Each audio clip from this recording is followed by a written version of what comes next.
Award-winning actors, news anchors, at mga haligi ng entertainment, ilan lamang sila sa mga pumanaw sa taong 2024, ngunit nag-iwan ng hindi malilimutang pamana sa pamamagitan ng kanilang mga nagawa. Isa sa mga bigating personalidad ng showbiz na labis na pinangungulila ng lokal na industriya ay si Lily Monteverde, tagapagtatag ng Regal Entertainment, dating Regal Films. Mas kilala sa tawag na Mother Lily, nakagawa siya ng hindi bababa sa 300 pelikula mula noong itinatag niya ang Regal Films noong 1962. Sa pamamagitan ng kanyang kumpanya, maraming talento ang hinubog at nakilala bilang mga superstar sa industriya. Isa pang haligi ng showbiz na ikinagulat ng marami ang pagpanaw ay si Jacqueline Jose, isang internationally acclaimed actress, noong Marso 2024. Jacqueline Jose, ang buwan ng Marso ay naging masaklap para sa industriya ng entertainment sa Pilipinas dahil sa pagpanaw ni Cannes Film Festival Best Actress Jacqueline Jose. Sa isang opisyal na pahayag mula kay Andy Eganman, ibinalita niyang ang kanyang ina ay pumanaw dahil sa myocardial infarction o atake sa puso noong Marso 2, 2024. Pagpupugay kay Jacqueline, bagamat nagdadalamhati si Andy Eganman ang kanilang pamilya sa biglaang pagpanaw ni Mommy Jacqueline, ang mga mensahe ng pakikiramay mula sa kapwa-artista tulad ng mga nakatrabaho niya sa G-7 ay nagbigay ginhawa sa kanilang kalungkutan. Isa sa kanila ay si Asia's multimedia star Alden Richards, na itinuturing si Tita Jacqueline bilang kanyang ina. Nagbigay siya ng pagpupugay sa kanyang Instagram, "Masakit ang puso ko tulad ng isang anak na nawalan ng ina. Mananatili kang kasama ko. Mahal kita, Tita Jane." Mother Lily Monteverde, ilang araw bago ang kanyang ika-negatibo 86 na kaarawan, si Liliu Monteverde, o mas kilala bilang Mother Lily, ay pumanaw noong Agosto 4, 2024. Naiwan niya ang kanyang mga anak na sina Winston, Meme, Rosel, Dondon at Goldwyn. Asawa ni Lily, hindi biro ang mga pagsubok na hinarap ng pamilya Monteverde ngayong taon. Bago ang pagpanaw ng kanilang ina, nawala rin ang kanilang ama na si Leonardo Di Monteverde noong Hulyo 29, 2024 sa edad na 86. Dio Endrinal, ang ABS-CBN content production head na si Roldio Dio Endrinal ay pumanaw sa edad na 60 noong Pebrero. Kinumpirma ng kanyang anak na si Ihi Endrinal ang malungkot na balita sa isang pahayag sa Instagram. Sinabi ni Ihi, "Maaaring nagdadalamhati kami ngayon, ngunit sa halip na malungkot, dapat nating ipagdiwang ang buhay na ibinahagi mo sa amin. Salamat sa lahat, Daddy. Mahal na mahal kita." Pagpupugay kay Deo, isa sa mga nagbigay pugay kay Deo ay ang komedyanteng si Pokwang. Ibinahagi niya ang kanyang pasasalamat sa yumaong kapamilya executive. "Salamat, Mamita Deo. Kahit nasa jail na ako, hindi mo ako nakakalimutan tuwing birthday ko, Pasko, at Valentine's Day. Lagi akong may bulaklak mula sa iyo. Salamat sa tunay na pagmamahal bilang boss, kaibigan, at ninong ni Malia, Robert Alejandro." Dating key host at Papemel Roti co-founder na si Robert Alejandro ay pumanaw dahil sa colon cancer noong Nobyembre 5, 2024. Si Robert ay unang na-diagnose ng colon cancer noong 2016 na at naging host ng art program na Art is Cool.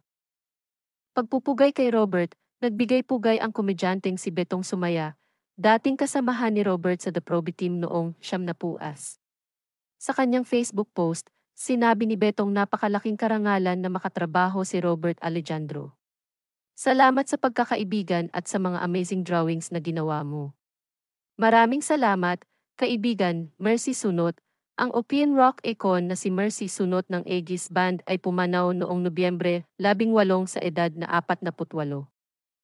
Pinatibay ng Aegis ang kanilang pwesto bilang isa sa mga nangungunang opium bands sa pamamagitan ng kanilang mga kantang tulad ng Halik, Luha, at Sayang na Ngayon ay itinuturing na mga karaoke staple. Malungkot na balita tungkol kay Mercy, na-diagnose si Mercy na may breast at lung cancer. Habang labis ang kalungkutan ng pamilya ni Mercy sa kanyang pagpanaw, nanawagan ang kanyang mga kasamahan sa Aegis sa isang pahayag sa Facebook upang humiling na itigil na ang pagpapakalat ng maling impormasyon tungkol sa kanyang pagkamatay. Sinabi ng grupo, kami po ay taos-pusong nananawagan sa lahat na huwag po sanang paniwalaan ang mga kumakalat na maling impormasyon tungkol kay Mercy. Hindi po siya gumamit ng anumang bisyo at siya ay hindi nanigarilyo o umiinom. Wala rin pong anumang panayam na ibinigay si Juliet na naglalaman ng mga pahayag laban sa kanyang kapatid. Nais po naming humiling ng respeto, hindi lamang para kay Mercy, kundi pati na rin para sa kanyang pamilya. Isipin po sana natin ang bigat ng epekto ng ganitong mga maling balita. Sa paghahangad ng atensyon at clicks, nawawala po ang paggalang sa dignidad ng mga yumao. Maita Sanchez, ang dating alkalde ng Pagsanjan na si Girlie Maita Javier Ejercito, mas kilala bilang Maita Sanchez, ay pumanaw sa edad na 55 noong Nobyembre 3. Bago siya pumanaw, na-diagnose siya na may endometrial cancer.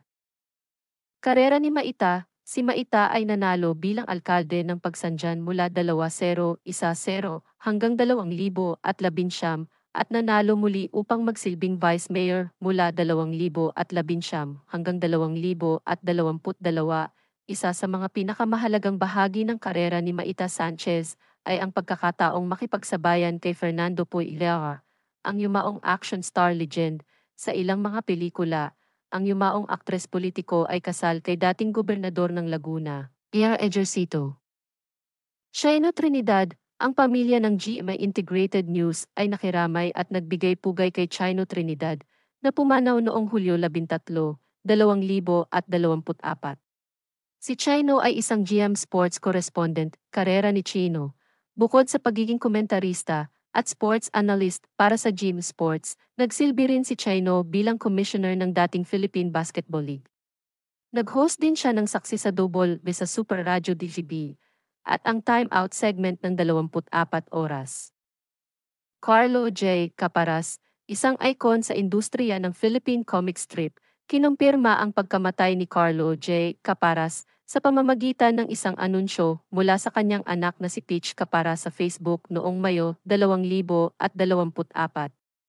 Magtulungan pa sila ng GM Network upang dalhin sa telebisyon ang ilan sa mga popular na kwento na nilikha niya tulad ng Bakekang, Kamandag, at Joaquin Bordado. Floyd Quintos, pumanaw si Floyd Quintos, dating miyembro ng Starstruck Council, noong Abril 27 dahil sa atak sa puso. Inanunsyo ito ng kanyang pamangkin na si Selena sa Facebook. Si Quintos ay isang multiple Palanca awardee, manunulat at mataas na itinuturing na stage director.